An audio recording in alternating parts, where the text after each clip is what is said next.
ভাই খাও একটু খাও হ্যাঁ করো খাও টিকটক করে সাইড না ইউটিউবে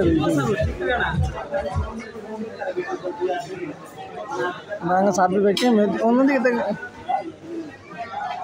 আপনি কিছু করুন। আমরা এখানে আসার একটা উদ্দেশ্য বড় ভাইয়ের বিয়ের জন্য পাত্রী খুঁজতে স্টুডেন্টকে খুঁজে বেড়াচ্ছি, দেখি কোথাও কোনো মেয়ে পাওয়া যায় পছন্দ হয় কি।